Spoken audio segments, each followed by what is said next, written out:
para talakayin. And tama si Senator Pangilinan, sa Lunes pa po yun, Madam President. Salamat, Madam President. Madam President, without giving meaning to anything, ito Senator pong Marcoleta. mahirap kasi kung wala po tayong legal background dito. Kaya sinasabi Nako. ko na nga Yari. Yan ang problema pagka walang legal background, Risa. Eh, sinasabi ko sa iyo eh. O, para sa mga taga-minority, ano ba talaga ang dahilan kung bakit nag-walkout kayo? Dahil ba yan sa negative 15 net satisfaction rating nitong si Marcos Jr.? Mga walang yan to. O hindi nyo lang kayang debatihin itong si Senator Rodante Marcoleta. Napakarami yung problema. Isang like at isang subscribe. Masaya na ho tayo dyan at sa mga gusto sumali sa ating community. Yung join button na dyan lang ho sa baba. Ngayon na nga, Anti-Claire. Excited ako, excited. Kung paano sasagutin ni Anti-Claire, yan negative 15 na net satisfaction rating nitong si Marcos Jr. Hindi ho zero ha. Hindi ho zero. Negative 15. Eh paano? Ayuda dito, korupsyon doon, maleta dito, kabalbalan doon, di ba? Yan ang ginagawa kasi ng Malacanang ngayong mga panahon na to. Panggigipit sa kalaban sa politika, kakasuhan si ganito, palulusutin si ganyan, hindi kayang pauwiin itong si Zaldico, pinapadala sa dahig Netherlands si Senator Bato de la Rosa. Yan na sinasabi ho natin dito sa PH Update. Nakabantayan sa bayan ng Pilipino sa mga kaganapan na yan. Kaya kung iniisip ng mga bangag sa Malacanang, hindi sila binabantayan ng ating mga kababayan. Ba nagkakamali ho sila? At yang negative 15 net satisfaction rating na yan ho ang nagbabalita sa atin na talagang sukang-suka na ang sambayan ng Pilipino dito sa adik na to. Ika nga nito si Amy Marcos. Rekta ho tayo kay hindi si Senator Marcoleta, si Marcos Jr.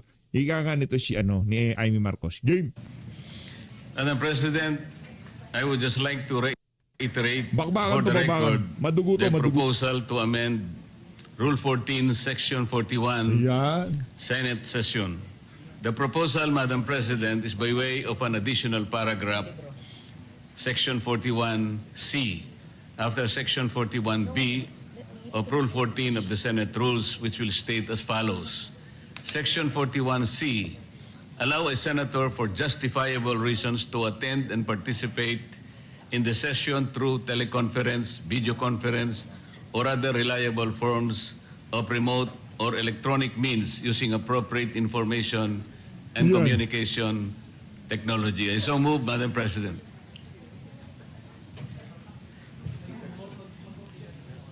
Ano na? Nako, ito na ho sinasabi ko eh. Matindi-tinding debatehan ito. We take note of the motion of Senator Rodante Marcoleta. I recognize Senator Ping Lacson. Yes, thank you, Madam Yes. President. Yan si Ping. This is a parliamentary inquiry. What is the status of the motion introduced by the Honorable Marcoleta last May 11?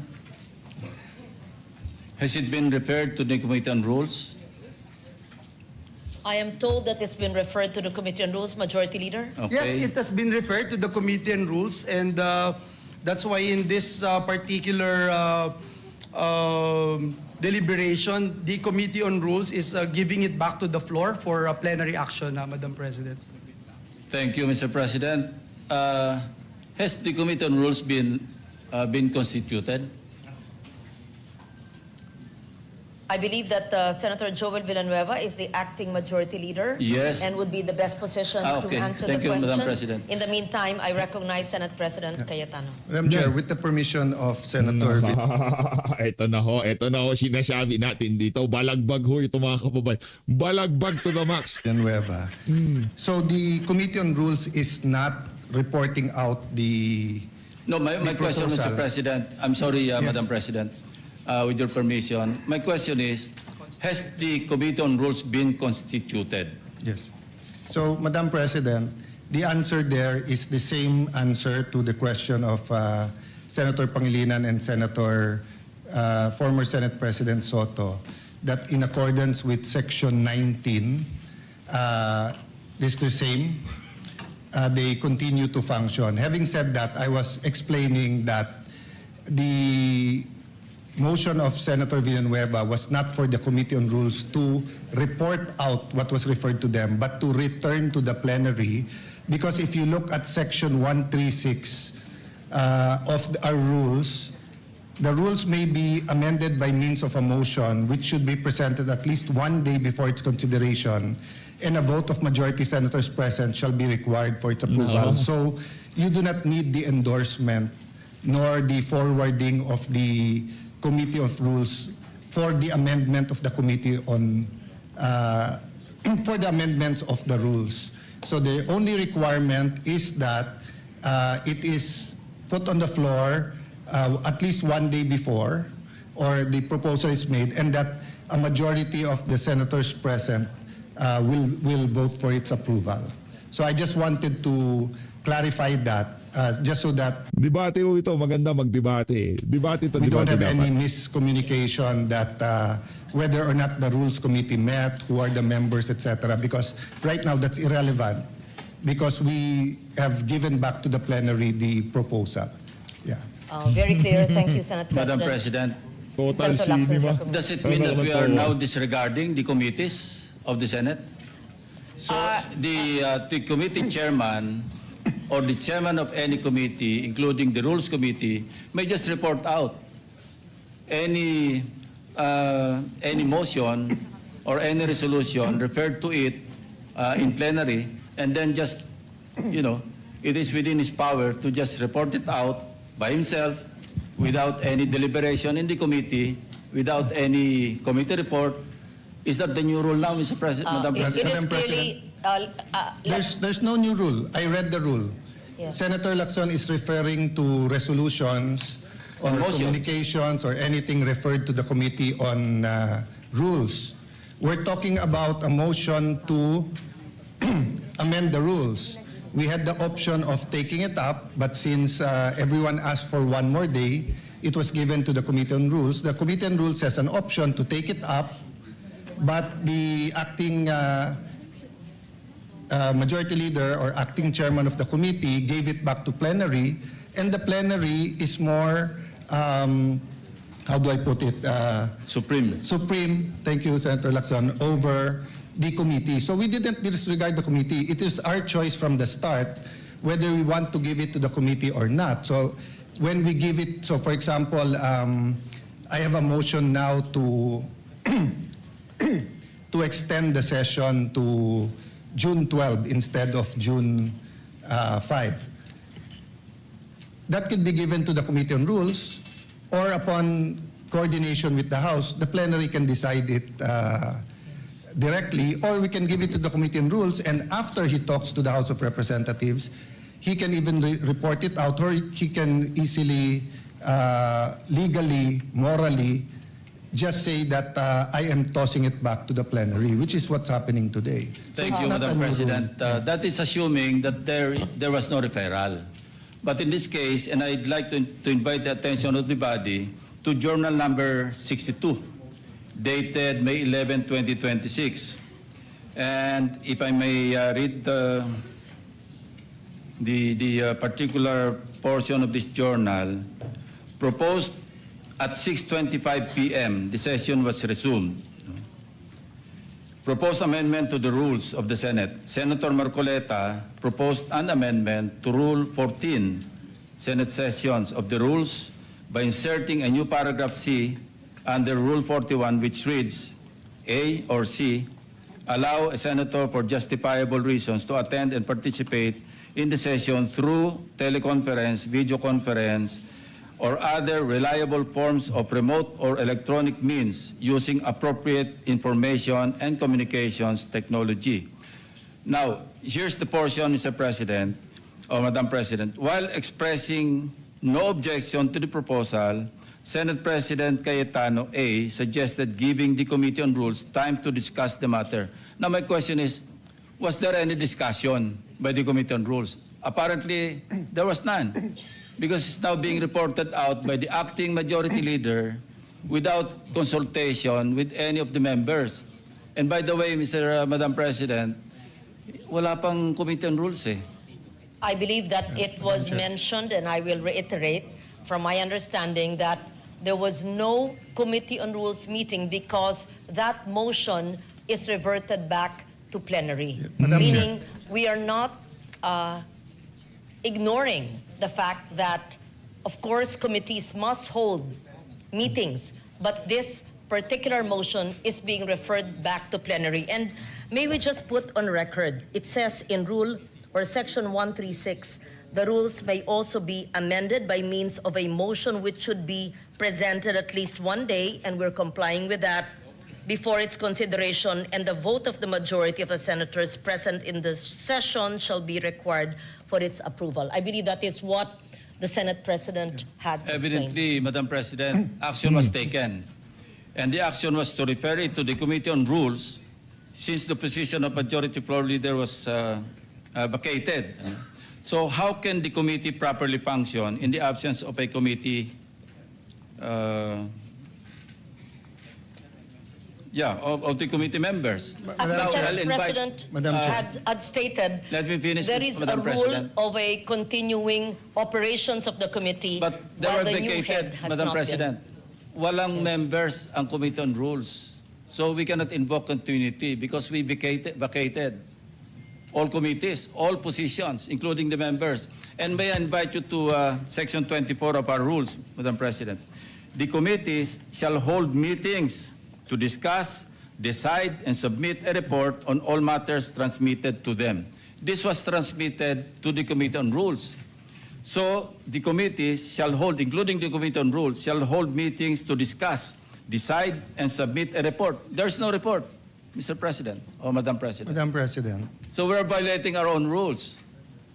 We recognize Senate Yeah, President Cayetano. Mr. President, the chair already made the ruling, and it's not appropriate to argue with the chair because, as explained to Senator Lacson, the committee did not report it out. He read the journal of May 11, but he did not read the motion of Senator Joel today. His motion today was pursuant to Rule 136 of the rules, a motion to amend the rules, meaning if Joel was no longer the majority leader, if I was the majority leader now, or even an ordinary member, that motion was carried. No one objected that we take it up. Because, Madam Chair, we're bringing it back to plenary. So natural po, walang discussion sa Committee on Rules.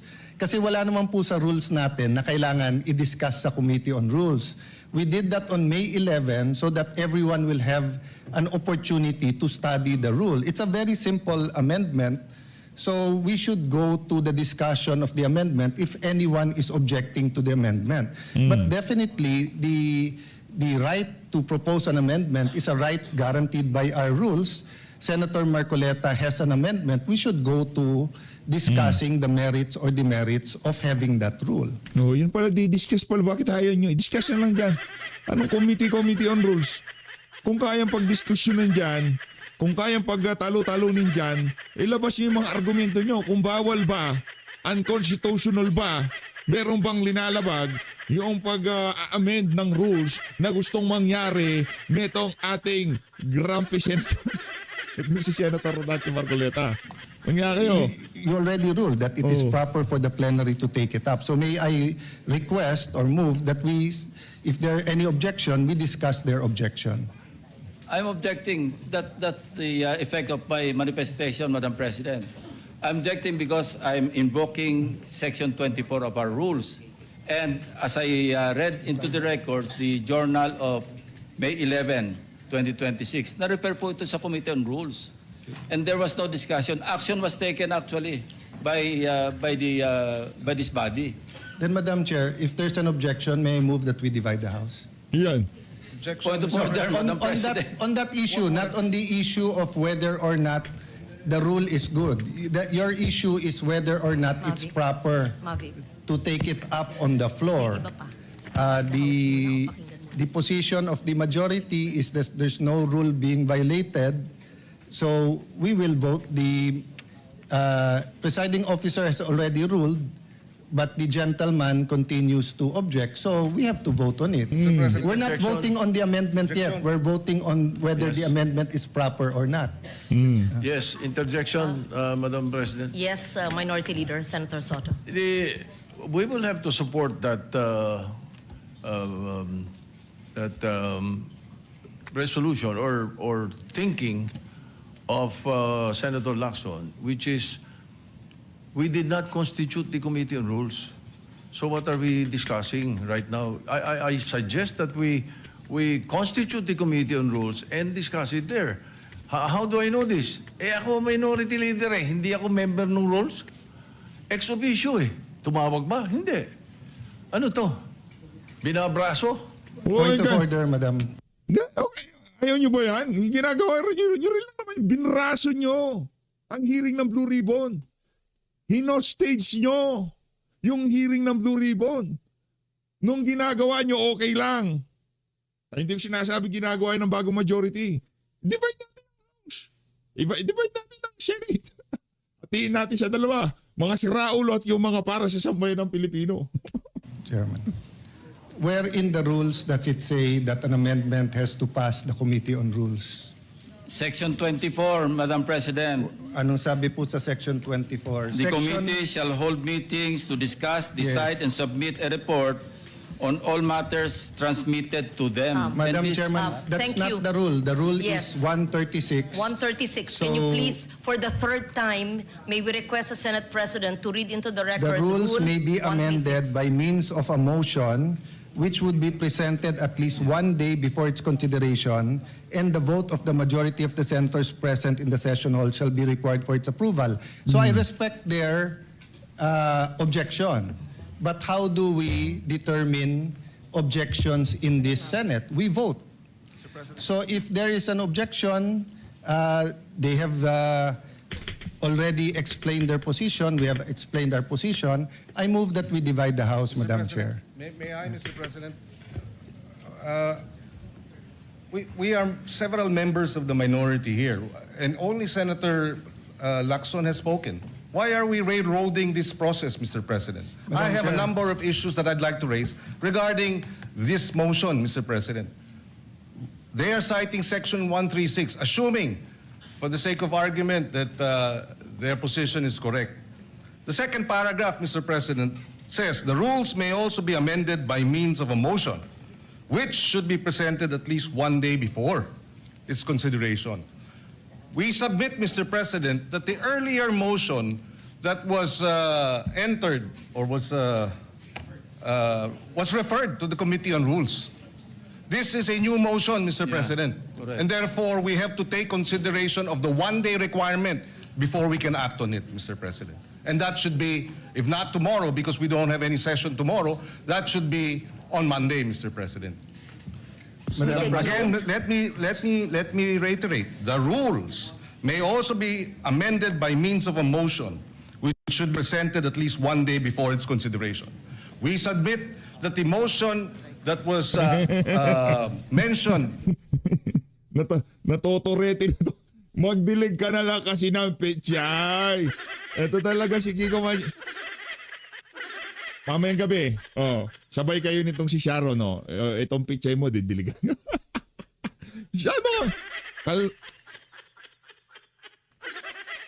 Nung kayo, hinostage nyo ang hearing sa Blue Ribbon, binraso nyo, kailangan pumirma pa bago magtuloy-tuloy ang hearing.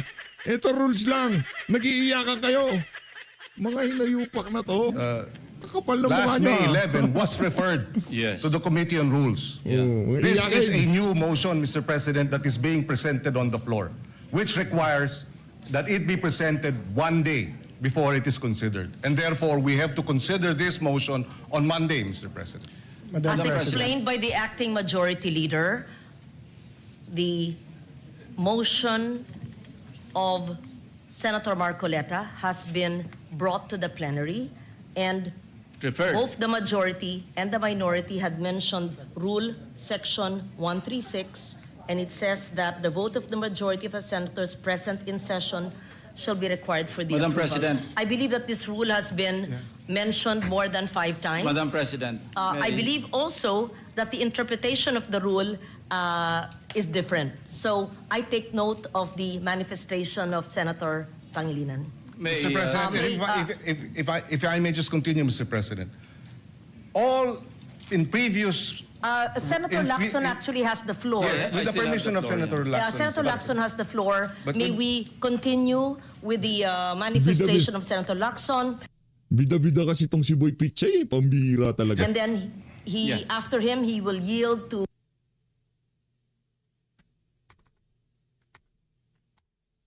Senator Pangilinan.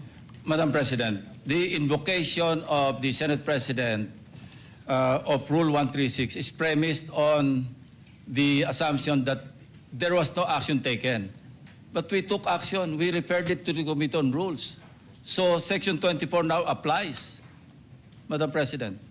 You're going to just ram down our throat something that numbers can Madam dictate, Mr. Chair. President. Yes, Senate President Madam Chair, Cayetano. first of all, we're just repeating the arguments. I respect his argument, but I disagree with it. Secondly, they've used already 3 words: ram down their throat, railroaded, binabraso. In this democratic institution, when we disagree, we vote. When we have rules, we follow the rules. The particular rule in amending the rules is 136. We're following that. So why are we using unparliamentary language to express or try to provoke the kind of argument we don't want between the majority and minority?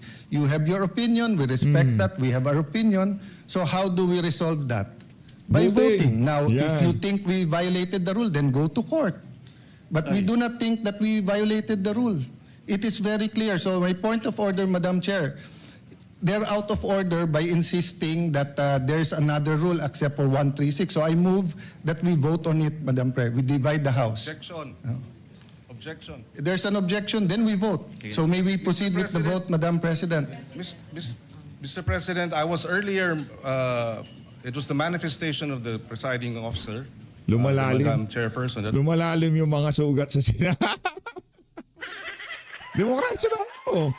Hindi tayo diktador dito. Di ba? Yan ang demokrasya. Magdidebate. Magpagagalingan ng argumento. At base sa aking nakikita, yung mga aso ni Kokak, yung mga aso ni Marcos Jr., adik, base dito kay Senator Jaime Marcos, natatalo sila sa mga argumento nitong si Senator Alan Peter Cayetano at nitong si Senator Senator Rodante Grabe Marcoleta. after Senator Lacson, I be allowed to speak, Mr. President. Are we now curtailing my right to speak, Mr. President? Madam Chair, We are can not I answer able to that? ask questions as to why we are amending the rules. We are not able to ask questions as to who they wish. Madam Chair. Ang OA mo naman! Ang OA naman ito. Nakakapagdinig ka nga ng pichay eh. May I answer? Who will benefit from the amendment to the rules? For the Is this kind rule, Mr. information President? of Is the- this rule, Mr. President, for I was Senator about to Bato, who is not recognize here? Senator We would Pangilinan. like to raise these valid questions, Mr. President, before we go into a vote, Mr. Madam Chair. President. Yes, These, Madam we President. should not be... How can the presiding officer recognize Senator Pangilinan? Please know that I would never curtail your right to speak. Just as in 2004, I believe you were seated, and I was a vice presidential candidate of FPJ then, and my microphone was closed, and my right to speak was closed, was not given. I remember that time now, and the word noted was said to me. That will not happen now. I will not do that to you. And I'm not curtailing your right to speak, Senator Pangilinan, except that you were speaking at the same time. And I was about to recognize you. Ano yan eh, mahilig talagang manigaw. Yan ang problema dito kay Kiko Matching eh. Yung tipong akala nyo talagang meron siyang pinaglalaban. Kayo dyan sa minority, yung mga agenda nyo, kanya-kanya na ngayong mga panahon na to.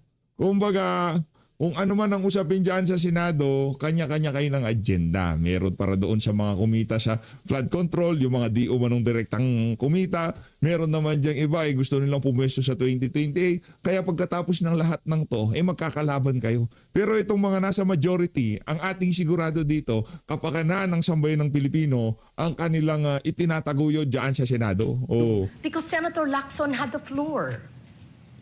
Thank you, Madam President, for So that I just wanted to be clear on record because I If, recognize you're being emotional, but it will go on Senate record that the presiding officer was curtailing your right to speak. I would never do that. And I would not do what I experienced in 2004 in the House of Representatives in the canvassing of the votes then. Mr. President. Thank you. Madam President, with due respect, Mr. President, I was not referring to the Madam presiding President, officer. I'm yielding the floor to Senator Pangilinan. Yes, Thank thank you, you. Senator Lacson. We recognize Senator Francis Pangilinan. Yes, Mr. President, and allow me to clarify, Madam President. I was not referring to the presiding officer in terms of the curtailing of my right to speak and to raise questions, Mr. President, because it was the Senate President who was moving to divide the House, Mr. President, without sufficient debates. Mr. President, this is the first time I'm going to experience this in a long time wherein debates are now being curtailed because there's a Since you're motion to not being divide the curtailed, House. we would like to hear your objection to the motion. Thank you. Mr. President, there are a lot of questions that have to be Tanong. raised as to why this amendment to the rules is being undertaken at this time. Precedent provides, Mr. President, that when we amend our rules, we do so by way of resolution. We do not have that resolution now. In fact, Mr. President, a total 48 amendments of our rules all went through resolutions. This is the first time after 48 amendments, Mr. President, that we do not have a resolution so that we can Point of vote order, Madam Chair. and amend the rules properly, Mr. Yeah, President. point of order. Point of order takes Yes, precedence. Senate President. Point of order takes Yes. precedence. First over of all, everything else. I hope we learned our lesson. Senator Pangilinan already apologized to Senator Padilla, then now you're shouting at us. No? No, the record will show, nakatape naman ang taas-taas ng boses nyo Di ba? Naninigaw. You were shouting at kaya nga hindi magkarinigan. Now, what's my point of order? Yan si Kiko mahilig talagang manigaw. Hindi ko alam, paano nasisigmura ni to, di ba? Naninigaw We are not discussing the merits yet of the amendment. No one's curtailing your rights because wala pa tayo dun Ang pinagbobotohan natin ngayon, kung pwedeng i-take up sa floor o hindi. Yun ang itina-take up natin. And the arguments have already been laid out. And Senator Pangilinan and I were together in 2009 where we had debates here where Senator Enrile did not even allow amendments. And then we voted. It depends on every issue, Madam Chair. There's no specific rule of the amount of time. I was asking the gentleman about certain issues in one resolution. He refused nga for further interpellation and said it's time to vote. They were the majority. So, Madam Chair, we're here. We're willing. Senator Marcoleta is ready to take questions. Ang pinagbobotohan lang po natin ngayon, simple lang. Whether or not we can take, whether or not the proposal to amend the rules is in order. Yung pa lang yung specific amendment, sino magbe-benefit, paano magbe-benefit, etc. We support the right of Senator Pangilinan to ask questions, pero wala pa tayo dun So, again, may I raise the previous question, Madam Chair, the point of order, the parliamentary reason. Go ahead. Be given the right Madam to speak. President, I am the movant kanina pa po here. ako nakatayo dito at I need to nagtataas ng speak kamay. because I am the movant. Senator Madam Redante President. Marcoleta. Thank you, Madam And then we President. hear Senator Risa Ontiveros Thank you, Madam and Senator President. Problema Walk up natin, na to, Madam walk up. President. The Senate Nagwawala na dito si Risa. President invoked Section 136, Paragraph 2. Kung babasahin po natin ito, Madam President, napakasimple lang. Ito pong Section 136, Paragraph 2, is a special provision in precisely amending our rules. In Section 24 po, this is a general rule.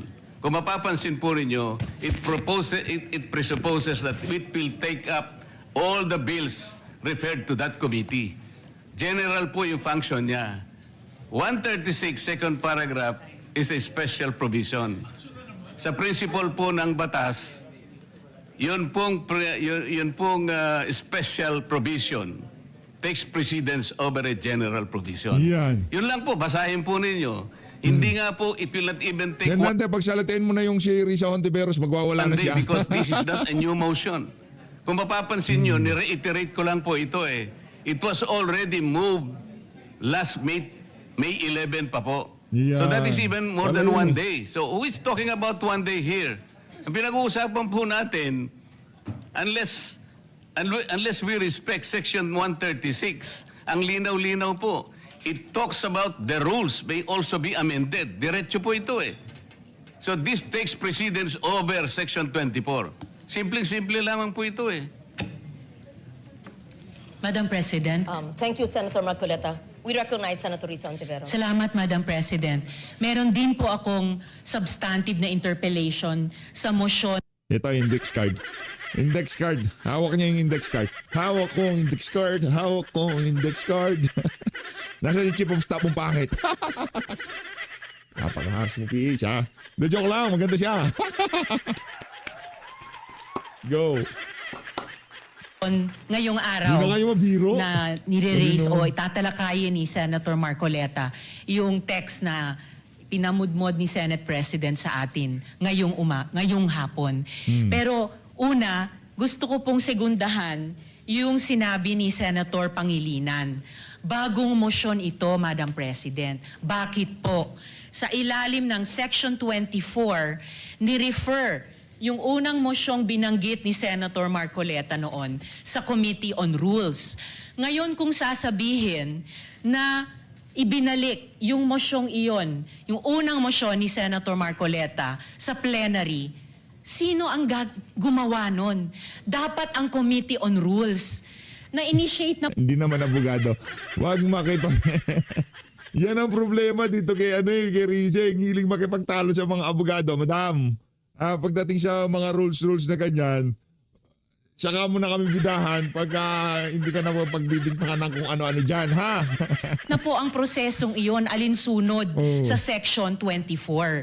Eh hindi pa nga po nako-constitute ang Committee on Rules. Walk Wala out pa nga na. pong minority Walk out contingent na. sa Committee on Walk Rules. out So wala pang body na pwedeng ibalik yung unang mosyon ni Senator Marcoleta sa plenary.